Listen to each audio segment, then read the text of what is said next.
आप देख रहे हैं इंडिया टाउन न्यूज, भारत की बात।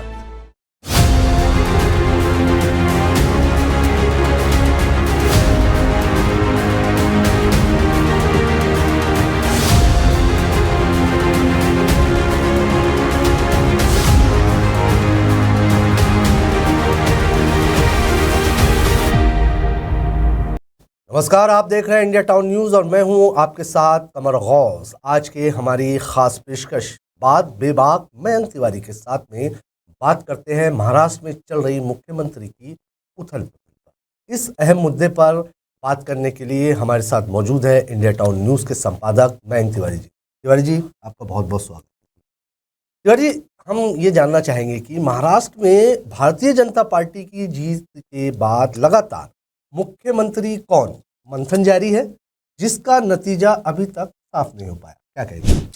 देखिए, जीत ये जो भारतीय जनता पार्टी की है, ये ऐतिहासिक जीत है जी। और यही वजह है जी। कि महायुति के आगे सरेंडर करने के मूड में भारतीय जनता पार्टी बिल्कुल नहीं है। इनके जो आला नेता हैं, मोदी और शाह की जोड़ी है, उन्होंने साफ संकेत दे दिए हैं कि इस बम्पर जीत के बाद ऐसे हालात में भारतीय जनता पार्टी बिल्कुल भी नहीं आएगी कि किसी भी बात को लेकर समझौते करने पड़े। दूसरी तरफ अगर शिंदे की बात की जाए तो एकनाथ शिंदे जो 2.5 साल तक मुख्यमंत्री रहे हैं, वे लाख कहें कि उन्हें मुख्यमंत्री नहीं, जनता का एक अच्छा भाई वाला जो छवि बनी हुई है वो पसंद है, वो उसे आगे बढ़ाना चाहते हैं। लेकिन कहीं ना कहीं मुख्यमंत्री के उस औरे से, उस कुर्सी के मोह से वो बिल्कुल भी निकल नहीं पा रहे हैं। वे लाख कहें कि उन्होंने मोदी जी से बात की है, उन्होंने शाह जी से जो है बात करके और एकदम क्लियर कर दिया है कि उन्हें मुख्यमंत्री का पद नहीं चाहिए और भारतीय जनता पार्टी की तरफ से जो भी मुख्यमंत्री होगा वो स्वीकार होगा। लेकिन ये टोटल जो चल रही है प्रेशर पॉलिटिक्स चल रही है। अगर मीटिंग होती है, मीटिंग के बाद वो मुंबई फिर से वापस आते हैं, वापस आने के बाद गाँव चले जाते हैं, बीमार हो जाते हैं और इसके साथ साथ संपर्क और संवाद तोड़ देते हैं, छोड़ देते हैं। आप देखिए 2 दिन से महायुति की बैठक लगातार टलते जा रही है। सीएम के पद को लेकर फैसला नहीं हो पा रहा है। मतलब अड़ंगा जो अटका रहे हैं वो शिंदे गुट के जो है शिवसेना के नेता जो लगातार बयानबाजी कर रहे हैं वो कर रहे हैं और शिंदे जी नाराज हैं, ये बात स्पष्ट है। इसी बीच जैसे कि हम जानकारी हमारे दर्शकों को भी दे दें और ये सवाल आपसे भी रहेगा कि महाराष्ट्र में सीएम पर जो सस्पेंस के बीच जो हलचल उस वक्त और बढ़ गई जब एकनाथ शिंदे अचानक अपने गांव सतारा चले गए। वहां उनकी तबीयत खराब हो गई। बताया गया कि वो महायुति में बातचीत से नाराज है। क्या लगता है आपको कि नाराजगी इनकी सही है? बिल्कुल, देखिए क्या है, मैं आपको इसमें ये बताना चाहूँ कि वो एक सौदेबाजी जो गठबंधन का जो धर्म होता है, गठबंधन के धर्म में एक सबसे अहमियत होती है सौदेबाजी की। बिल्कुल। आप मलाईदार जो मंत्रालय हैं वो चाहेंगे कि अगर मैं सरकार में शामिल हूं तो आपको भी मलाईदार मंत्रालय मिले। 3 महत्वपूर्ण जो मंत्रालय हैं, फाइनेंस हो गया जी, आपका होम मिनिस्टर हो गया जी, इसके अलावा जो है रेवेन्यू, फाइनेंस पे जो है वो दावा ठोक चुके हैं अजीत पवार, उन्हें देना पड़ेगा क्योंकि महायुति का बड़ा घटक दल है और दमदार तरीके से उन्होंने भी जीत हासिल की है। दूसरी चीज ये है कि भारतीय जनता पार्टी बिल्कुल भी नहीं चाहेगी कि गृह मंत्रालय जो है जी, होम मिनिस्टर का पद शिंदे को दें या अजीत पवार को दें। अगर वो दे देते हैं तो निश्चित है मुख्यमंत्री जो हैं उतने दमदार पोजीशन पे नहीं रहेंगे। अगर होम मिनिस्टर अगर किसी सरकार के पास नहीं है या सरकार के बड़े दल के पास नहीं है, उसकी मजबूती अपने आप में कम हो जाती है। भारतीय जनता पार्टी इसे छोड़ना नहीं चाहती। दूसरी तरफ शिंदे चाहते हैं कि अगर मुझे होम मिनिस्ट्री नहीं मिलती या गृह मंत्रालय उन्हें नहीं मिलता तो फिर सरकार का हिस्सा बनने से क्या फायदा। बस यही कारण है होम मिनिस्टर पर जो फैसला नहीं हो पा रहा है या पेच जो अटका हुआ है इस पर ही अटका हुआ है और शिंदे इसे आसानी से नहीं छोड़ना चाहते। तिवारी जी, कहना ठीक है कि एकनाथ शिंदे ने जो है तो अभी तक के पूरी तरह से सरेंडर नहीं किया। अगर उन्हें सीएम नहीं भी बनाया जाता है तो उन्हें कुछ शर्तें रखती है। ये मानना भाजपा के लिए कठिन हो रहा है कि जिस तरह की शर्तें उन्होंने रखी है वो वाकई में भारतीय जनता पार्टी जिस तरह से सीटें लेके आई है वो नहीं मानेगी। लेकिन अगर इस तरह की से अगर भले ही शिंदे गांव में हो मगर बेचैनी भाजपा में बढ़ी हुई। बेचैनी कमर जी बढ़ना स्वाभाविक है। हालांकि भारतीय जनता पार्टी उस पोजीशन पे है कि अगर शिंदे उनसे हट के चले भी जाते हैं जी तो महाराष्ट्र में उनकी सरकार, भारतीय जनता पार्टी की सरकार अजीत दादा के साथ बन रही है। क्लियर है। बिल्कुल। अगर अजीत दादा भी आज की डेट में चले जाते हैं तो भी निर्दलीयों के साथ सरकार बनाने की पोजीशन पर भारतीय जनता पार्टी है। लेकिन दूसरा इसका जो है इम्पैक्ट पड़ेगा, अगर यहाँ नाराजगी होती है शिंदे की, केंद्र में जो उनके सांसद हैं वे नाराज होंगे। और अगर उन्होंने धोखे से समर्थन खींचने या इस तरीके की दबाव या पॉलिटिक्स, प्रेशर पॉलिटिक्स करने की कोशिश की, सांसद के जो क्या कहते हैं मोदी जी की जो सरकार चल रही है उसके सांसदों की संख्या में कमी आएगी। बिल्कुल। इसके चलते मोदी और शाह भी नहीं चाहते कि एकदम जो है, जो कहते हैं ना, जिस तरीके की इनकी स्ट्राइक वाली जो छवि रही है वो नहीं कर पा रहे हैं। इसीलिए सोच रहे हैं कि मान मनोबल हो जाए, खुल के बात हो जाए और इसके बाद सरकार में शामिल हो जाए। भारतीय जनता पार्टी की बेचैनी सिर्फ इस बात को लेकर है, वो गृह मंत्रालय नहीं देना चाहते और मुख्यमंत्री का पद वो देना नहीं चाहते। लेकिन उन्हें यह भी आभास है कि शिंदे का साथ रहना जरूरी है, क्योंकि तीनों पार्टियों ने मिलकर जो चुनाव लड़ा है इस कारण से जो है बम्पर जीत मिली हुई है। अजीत जी की अजीत पवार की अगर बात आती है तो एनसीपी चीफ अजीत पवार ने कहा है कि दिल्ली में हुई बैठक में तय हुआ है कि महायुति भाजपा के मुख्यमंत्री के साथ सरकार बनाएंगे और बाकी दोनों दलों के पास डिप्टी सीएम यानी उप मुख्यमंत्री होगा। अगर आपको याद हो तो 1999 में सरकार बनाने में भी 1 महीना लग गया था। क्या लगता है इस बार भी इस तरह की जो कश्मकश चल रही है पार्टी के इन तीनों दलों के बीच में, क्या ये बरकरार रही? देखिए, ये कश्मकश सिर्फ इसी बात को लेकर है कि फैसला जो है नहीं हो पा रहा है और फैसले का पेच जो अटका हुआ है शिंदे पर। मतलब कुल मिला के अगर आज की राजनीति का, महाराष्ट्र की राजनीति का सबसे बड़ा पेच या चेहरा कहा जाए तो उसके केंद्र बिंदु सिर्फ एकनाथ शिंदे हैं। 1999 का जो जिक्र कर रहे हैं उसमें भी ये जो सौदेबाजियां जो चलती हैं, बस यही सिलसिला जो है सरकार बनाने के लिए देरी का मुख्य कारण है। कोई भी सहयोगी दल बिल्कुल चाहता है कि अगर हम सरकार में हैं तो हमें मलाईदार पोस्ट, मलाईदार मंत्रालय हमें मिले। और ये पूरी कोशिश में डिप्टी सीएम की आप बात कर रहे हैं। देखिए, डिप्टी सीएम मुझे नहीं लगता कि शिंदे बनेंगे, वो नहीं चाहेंगे। उनका उतना बड़ा दिल बिल्कुल भी नहीं हो सकता जितना फडणवीस ने दिखाया था। देखिए, फडणवीस ने कुल मिला के अगर कहा जाए तो बहुत बड़ा सेक्रीफाइस किया था पिछली सरकार में। बिल्कुल। लेकिन यही बड़ा दिल आज उम्मीद है दिखाने की शिंदे से। भारतीय जनता पार्टी ये उम्मीद कर रही है, लेकिन शिंदे निकल कर तो आए हैं उद्धव ठाकरे की पार्टी से बिल्कुल। उनको अगर सत्ता का मोह नहीं रहता, लोभ नहीं रहता, तो वो सीधी सी बात, वो कितना भी कहे। देखिए, यहाँ पर कोई भी जो है ना ये समाज सेवा करने राजनीति में बिल्कुल नहीं आया है। खादी का कुर्ता पहना है, मतलब निश्चित है कि उन्हें पद चाहिए, उन्हें सरकार चाहिए, सरकार का हिस्सा चाहिए, सरकार की मंत्रालयों में हिस्सेदारी चाहिए। ये बिल्कुल गलत बात है कि समाज सेवा के लिए आए हैं। सिर्फ इसी के इर्द गिर्द पूरी राजनीति घूम रही है कि किसको क्या मिले और प्रेशर पॉलिटिक्स से कितना ज़्यादा से ज़्यादा खींच सके। जी, एक सवाल यहाँ पर यह भी अहम है, क्या मुख्यमंत्री पद भाजपा को जाता है तो महायुति को गृह विभाग शिवसेना को देना चाहिए? इससे पहले की सरकार में गृह विभाग डिप्टी सीएम देवेंद्र फडणवीस के पास था। तो मेरा ये कहना है, आपने इससे पहले भी बात को स्पष्ट की, लेकिन खास सवाल यही है कि भाई अगर पिछली बार ये चीज़ हुआ है तो उनकी सोच ये रहेगी कि अब इस बार इस तरह से होना चाहिए कि भाई गृह विभाग हमें दे दीजिए, जो अहम एक पद होता है, एक अहम डिपार्टमेंट होता है।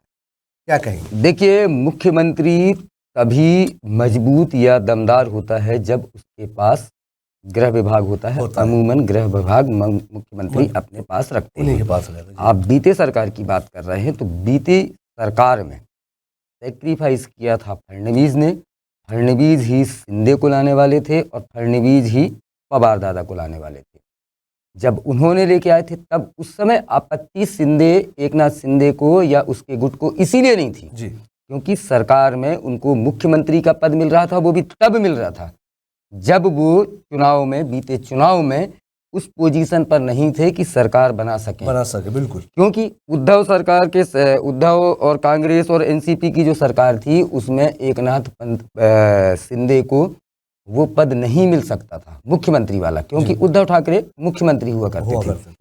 इस कारण से शिंदे ने ये सोचा कि मुझे मुख्यमंत्री का पद मिल रहा है, गृह विभाग अगर फडणवीस लेते हैं तो भी कोई दिक्कत नहीं, भारतीय जनता पार्टी के पास रहता है तो भी कोई दिक्कत नहीं, क्योंकि भारतीय जनता पार्टी ने उन्हें मुख्यमंत्री बनाया है। बिल्कुल बिल्कुल जी। तिवारी जी, जो बहुत जरूरी सवाल ये है कि देवेंद्र फडणवीस की अगर हम बात करें, बनाम एकनाथ शिंदे, इसमें पलड़ा देवेंद्र फडणवीस का भारी है। बिल्कुल। इसकी कई वजह है, कुछ तो आपने बताइए और क्या वजहें हैं कि हम इसके ऊपर एक वो कर सकते हैं, मंथन कर सकते हैं कि भाई यहाँ पे जो देवेंद्र फडणवीस है वो जरूरी है, ना कि एकनाथ शिंदे। देवेंद्र फडणवीस सबसे बड़ा जो इस बार का चुनाव का, इन चुनावों का फैक्टर रहा है। आपने लगातार देखा होगा कि लोकसभा चुनाव में अगर मैं जाऊं तो लोकसभा चुनाव ने आरएसएस ने किनारा कर लिया था। बिल्कुल।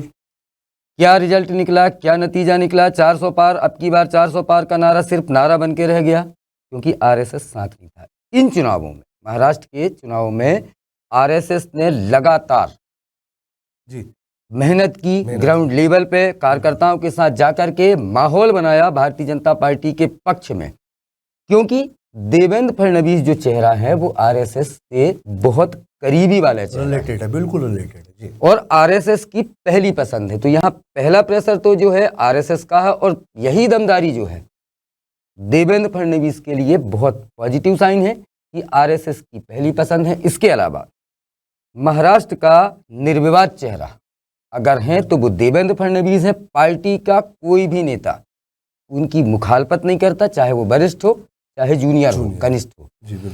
दूसरी चीज, आज तक उनकी जो सबसे बड़ी खासियत रही है, पूरी पार्टी को एकजुट होकर के और उन्होंने चुनाव लड़ा है। पूरे चुनावों के दौरान आप देखे होंगे कि उनकी पार्टी एकजुटता के साथ और पूरी दमदारी के साथ चुनाव लड़ी है।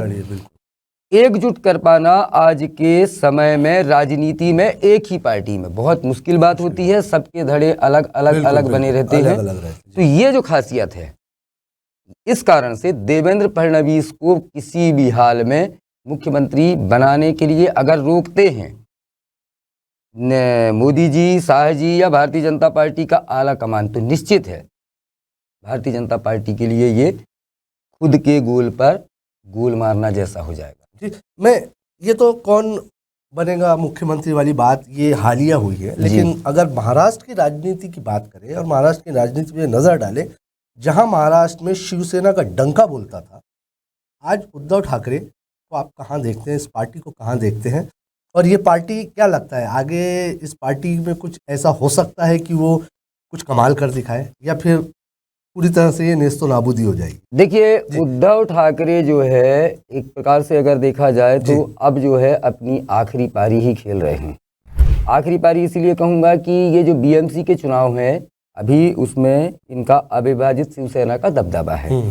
आने वाले चुनाव में बिल्कुल पता चल जाएगा कि किस तरीके से शिवसेना या उद्धव गुट को किस तरीके से जो है जनता पसंद करती है।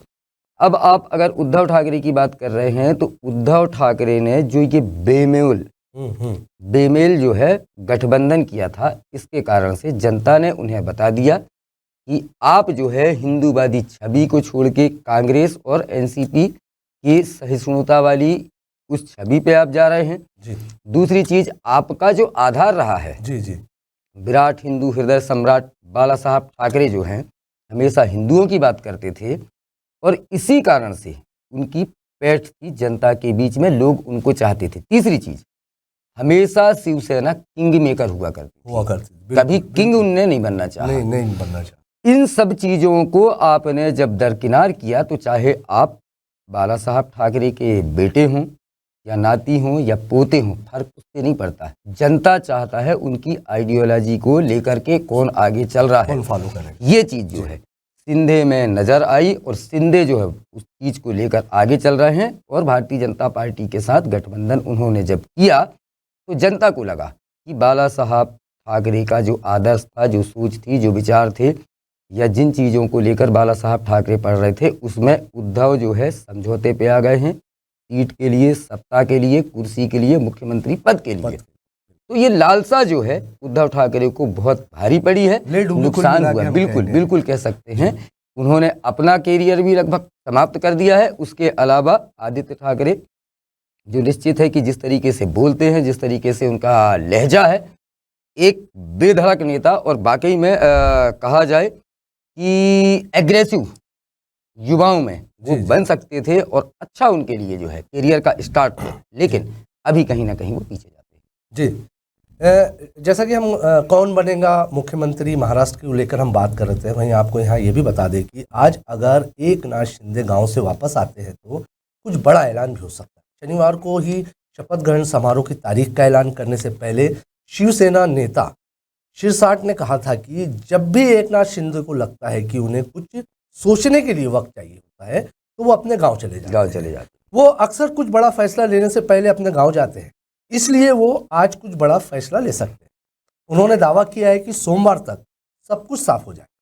हम संपादक जी का बहुत बहुत धन्यवाद देते हैं कि आपने हमारे इस अहम चर्चा में हिस्सा लिया और महाराष्ट्र की जो राजनीति है खासतौर से उस पर आपने नजर डाली। धन्यवाद कुंवर जी। हम फिर मिलेंगे इसी तरह से कोई एक नए मुद्दे के साथ। तब तक के लिए मुझे इंडिया टाउन न्यूज़ की पूरी टीम के साथ दीजिए इजाज़त।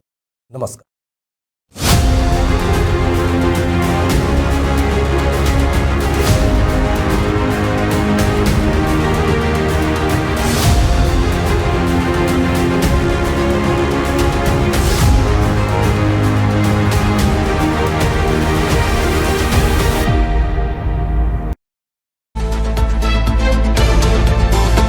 आप देख रहे हैं इंडिया टाउन न्यूज़, भारत की बात।